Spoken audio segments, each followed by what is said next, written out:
ಎಲ್ಲರಿಗೂ ನಮಸ್ಕಾರ. ನಾನು ಬಂದು ಜನಾರ್ದನ್ ರೆಡ್ಡಿ ಅಂತ ಹೇಳಿ ನನ್ನ ಹೆಸರು. ಬಟ್ ನಾನು ಗೌರಿಬಿದನೂರು. ಗೌರಿಬಿದನೂರು ಪಕ್ಕದಲ್ಲಿ ಒಂದು ಚಿಕ್ಕ ವಿಲೇಜ್. ಬಟ್ ನಾನು ಇರೋದು ಟೌನಲ್ಲೇ, ಚೀಕಟಗೆರೆ ಅಂತೇಳಿ. 2 ಕಿಲೋಮೀಟರ್ 2.5 ಕಿಲೋಮೀಟರ್ ಆಗುತ್ತೆ ಸರ್. ಇದು ಪ್ರಾಡಕ್ಟ್ ಬಗ್ಗೆ ನನಗೆ ಅಷ್ಟೇನು ಗೊತ್ತಿರಲ್ಲ. ಮುಂಚೆ ಒಂದು ತಿಂಗಳು ಹಿಂದ್ಗಡೆ ನನಗೆ ಗೊತ್ತಾಗಿತ್ತು. ನಾನು ಜಾಯ್ನ್ ಆಗಿದ್ದು ಅಷ್ಟೇ ಒಂದು ತಿಂಗಳು, ನಾಳೆ 1 ತಿಂಗಳಾಗುತ್ತೆ, 3ನೇ ತಾರೀಕಿಗೆ. ಬಟ್ ಏನಂದರೆ ನನಗೆ ತುಂಬ 15 ವರ್ಷದಿಂದ ನನಗೆ ಕಿಡ್ನಿ ಸ್ಟೋನು. ಇವಾಗ ಮನೇಲಿ 150 ಸ್ಟೋನ್ ಹಂಗೆ ಇಟ್ಟಿದ್ದೀನಿ, ಇವಾಗ ಇದೆ. ಬಟ್ ಇದು ತಗೊಂಡೋಗಿ ಲ್ಯಾಬ್ ಕೊಟ್ಟ ಮೇಲೆ ಟೊಮೊಟೊ ಮತ್ತು ಪಾಲಕ್ ಸೊಪ್ಪು, ಹಾಲು ಮತ್ತು ಬಾದಾಮಿ ಇಂಥವೆಲ್ಲ ಹೇಳಿದ್ರು. ಅದು ತಿನ್ನೋದ್ರಿಂದ ಬರ್ತಾ ಇದ್ದೀನಿ, ಕ್ರಿಯೇಟ್ ಆಗ್ತಾ ಇದ್ದೀನಿ ಬಾಡಿಯೆಲ್ಲ. ಮತ್ತು ನಾನು ಸ್ಟೆಂಟ್ ಹಾಕ್ತೆ 16.5 mm ಇತ್ತು. ಅದು ಶೂಟ್ ಮಾಡಿದ್ರು. ಮತ್ತೆ ಸ್ಟೆಂಟ್ ಇರುವಾಗಲೇ ನನಗೆ ಕ್ರಿಯೇಟ್ ಆಗ್ತಾನೇ ಇತ್ತು ಅದು ಬಾಡಿಯಲ್ಲಿ. ಈ ಸೈಡು ಬರ್ತಾ ಇದೆ, ಲೆಫ್ಟ್ ಸೈಡು ರೈಟ್ ಸೈಡ್ 2 ಕಡೆ ಇತ್ತು. ಮತ್ತೆ ESW ಅಂತ ಆಪರೇಷನ್ ಮಾಡಿದ್ರು. ಅದು ಮೇಲಿಂದ ಏನು ಹೋಲ್ ಆಗ್ದಂಗೆ. ಬಟ್ ಅದು ಆದ್ರೂ ಮತ್ತೆ ಕ್ರಿಯೇಟ್ ಆಗ್ತಾನೆ ಇದ್ದಾವೆ. ಸ್ಟೆಂಟ್ ತೆಗೆಸ್ಬಿಟ್ಟು ಸಾಕಪ್ಪ, ಏನಾದ್ರು ಎಷ್ಟೇ ಇರಲಿ ಹೋಗ್ಲಿ ಅಂತೇಳಿ ಬಂದ್ಬಿಟ್ಟೆ. ಒಂದು 4 ಡೇಸ್ಗೆ ಮೀಟಿಂಗ್ ಇಟ್ಕೊಂಡಿದ್ರು. ಸುಜಾತ ಮೇಡಮ್ ಮತ್ತೆ ಕಾವ್ಯ ಮೇಡಮ್, ಮುದ್ದಮ್ಮ ಮೇಡಮ್ ಅವರು ಇರಲ್ಲ, ಸುಂದರ್ ಸರ್ ಬಂದಿದ್ರು, ಮೀಟಿಂಗ್ ಕರೆಸಿದ್ರು. ಬಟ್ ನನ್ನ ಫ್ರೆಂಡ್ ಒಬ್ರು ಹೇಳಿ ಫೋನ್ ಮಾಡಿ ಈ ಥರ ನಮ್ಮ ಫ್ರೆಂಡ್ಗೆ ಒಬ್ಬರು ಸ್ಟೋನ್ ಕ್ರಿಯೇಟ್ ಆಗ್ತಾ ಇದೆ ಅಂತ ಕರೆದ್ರು.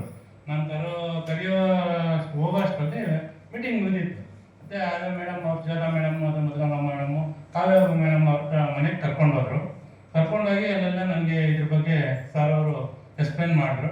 ಬಟ್ ನಾನು 1 ವಾರ ಆದಮೇಲೆ ನಾನು ತಗೊಂಡೆ. ದಯವಿಟ್ಟು 100% ತಗೊಂಡು 2ನೇ ದಿವಸಕ್ಕೆ ರಾತ್ರಿ 1:15 ಪೇಯ್ನ್ ಸ್ಟಾರ್ಟ್ ಆಗೋಯ್ತು. ಇನ್ನು 3 8 mm ಯಾರಿಗೂ ಸ್ಟೆಂಟ್ ಇದು ಹಾಕಿದ್ರು ಅದೇ ಸೈಡಲ್ಲಿ, ನನಗೆ ರೈಟ್ ಸೈಡಲ್ಲಿ ಇನ್ನೂ 3 ದಿನ ಸ್ಕ್ಯಾನಿಂಗ್ ಮಾಡಿಸಿದ್ದೆ. ಆದರೆ 2ನೇ ದಿವಸ 1:30 ನೈಟಲ್ಲಿ ಫುಲ್ ಪೇಯ್ನ್ ಬಂತು. ರೇಡಿಯೇಷನ್ ಇದು ಸ್ವಲ್ಪ ಹೊತ್ತು, ಇದು ಸ್ವಲ್ಪ ಹೊತ್ತು, ನಿದ್ದೆನೇ ಬಂದಿಲ್ಲ. ಹಂಗೆ ಹಿಂಗೆ ಒದ್ದಾಡಿ ಬೆಳಗಾಯಿತು. ಬೆಳಗಾದ್ಮೇಲೆ ಆ ಓಡಾಡಿದ್ರೆ ಸ್ವಲ್ಪ ನೋವು ಕಮ್ಮಿ ಆಗೋದು. ನೀರು ಕುಡಿತಾ ಇದ್ದರೆ ಮತ್ತು ಸಾಯಂಕಾಲ ಈವ್ನಿಂಗ್ ಟೈಮಲ್ಲಿ ವಾಕಿಂಗ್ ಮಾಡ್ತಾ ಇದ್ದರೆ ಯೂರಿನ್ ಮಾಡ್ಬೇಕು ಅನಿಸ್ತು.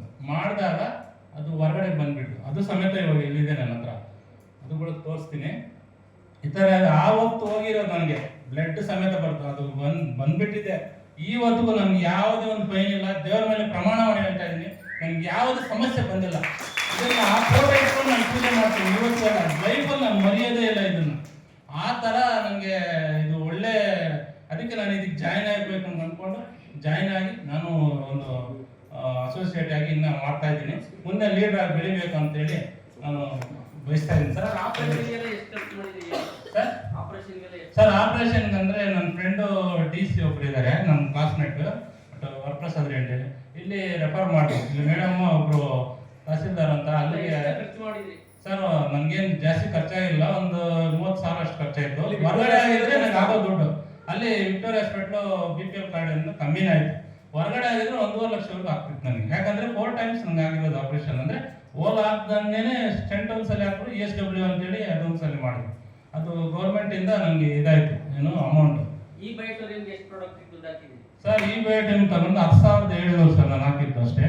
ಬಟ್ 2ನೇ ದಿವಸನೇ ನನಗೆ ರಿಸಲ್ಟ್ ಬಂದಿದೆ ಸರ್. ಮತ್ತು ಕಾವ್ಯ ಮೇಡಮ್ ಮತ್ತು ಸುಜಾತ ಮೇಡಮ್, ಮುದ್ದಮ್ಮ ಮೇಡಮ್ಗೆ ಮತ್ತು ಸುಂದರ್ ಸರ್ ಅವರಿಗೆ ನಾನು ಲೈಫ್ ಲಾಂಗ್ ಮರೆಯೋಕ್ಕಾಗಲ್ಲ ಮನಸ್ಸಲ್ಲಿ. ಯಾಕಂದರೆ ಅವರಿಂದ ನನಗೆ ಇದೊಂದು ಪ್ರಾಡಕ್ಟ್ ಪರಿಚಯ ಆಗಿದ್ದು. ಯಾವುದೇ ಕಾರಣಕ್ಕೂ ಎಂದೂ ನಾನು ಮರೆಯುವಂಥದ್ದಲ್ಲ. ಮತ್ತು ಸಾಗರ್ ಸರ್ ಅವರು ಇದು ಇದಾಗಿರುವಂಥ ಸಾಗರ್ ಸರ್ ಅವ್ರಿಗೆ ಧನ್ಯವಾದಗಳು ಹೇಳ್ತಾ ನಾನು ಹೇಳಿ